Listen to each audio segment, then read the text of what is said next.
The summer of 2025 was brutal in Atlanta, the kind of heat that made you feel like you were breathing through a wet towel. In the heart of the city, the Grand Meridian Hotel was a gleaming beacon of luxury, its glass facade shimmering under the relentless sun. But inside, chaos brewed. The air conditioning system had sputtered to a halt, leaving guests fanning themselves with menus in the opulent lobby. Tempers flared, voices rose, and the staff scrambled to keep the five-star reputation intact. Amid the frenzy, Javier Morales, a maintenance worker and single dad, stepped into the storm. Javier wasn't the kind of man who sought attention. At 38, he carried the quiet strength of someone who'd learned to shoulder life's weight without complaint. His hands were calloused from years of fixing pipes, wiring, and anything else that broke in the hotel's sprawling infrastructure. His dark eyes held a depth that spoke of sleepless nights raising his 10-year-old daughter, Sophia, alone since her mother passed 5 years earlier. Javier's world revolved around Sophia, her laughter, her dreams, her future. Every wrench he turned, every shift he worked, was for her. That morning, Javier had been up since 4 a.m., helping Sophia with her science project before dropping her at summer camp. Now, as sweat beaded on his forehead, he knelt in the hotel's mechanical room, surrounded by the lifeless hum of a broken AC unit. The system was ancient, a maze of ducts and wires that hadn't been replaced in decades. Management had ignored his warnings about it for months, and now the consequences were suffocating the lobby. Above him, the lobby was a cacophony of complaints. Guests from across the globe, business travelers, tourists, a wedding party from Tokyo, were united in their discomfort. A German executive barked about missed meetings. A Brazilian family worried about their toddler overheating. An elderly couple from Mumbai clutched each other, looking faint.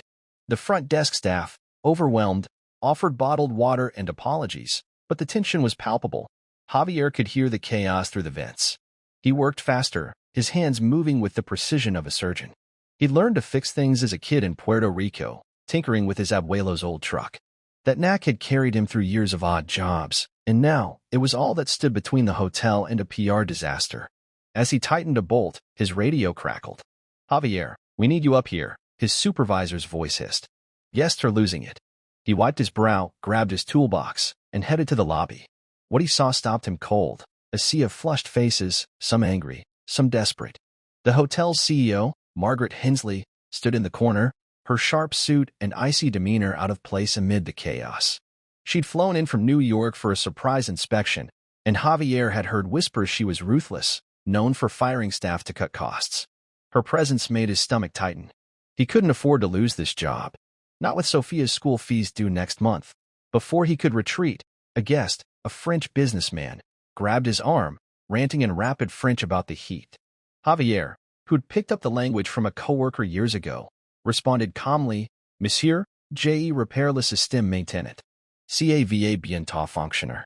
The man's scowl softened, surprised by Javier's fluency.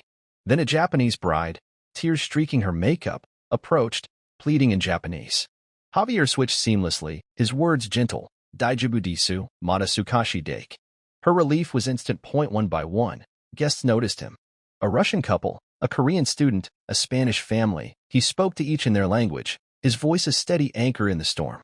He'd learned these tongues over years of working alongside immigrants, listening to their stories, practicing phrases late at night to connect with them.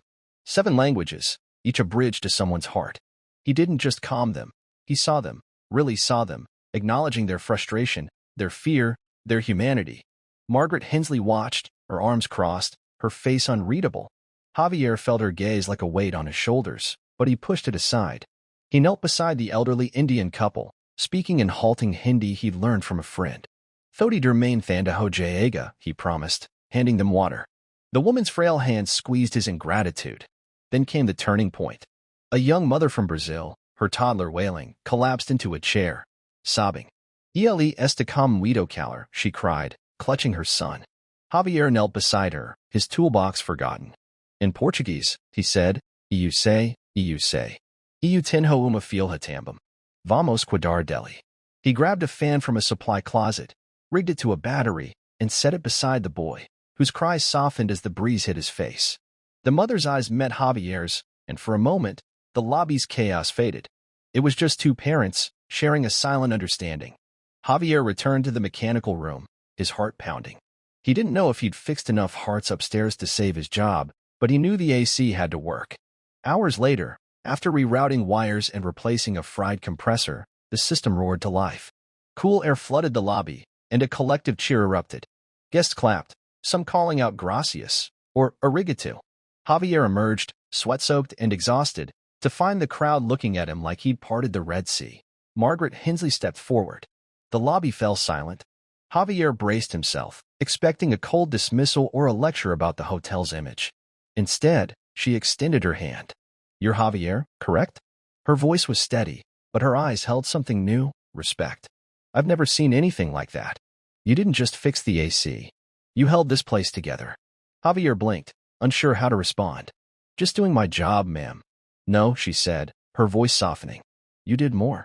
You reminded me what this business is supposed to be about: people." She paused, then added, "I'd like you to lead our maintenance team. And I'm approving your request for a new AC system. Effective immediately." The crowd erupted again, but Javier barely heard it. His mind was on Sophia, on the future he could now secure for her. He thought of the guests, strangers from different corners of the world, united by a moment of kindness. He'd never felt so seen, not for his languages or his skills, but for his heart. As he left the hotel that evening, the setting sun painting the sky in hues of gold, Javier pulled out his phone and called Sophia. "Poppy fixed the AC today," he said, his voice thick with emotion. "And you know what? I think we're gonna be okay." Sophia's giggle crackled through the line. "You're my hero, Poppy." Javier smiled, tears stinging his eyes. He wasn't just a hero to his daughter.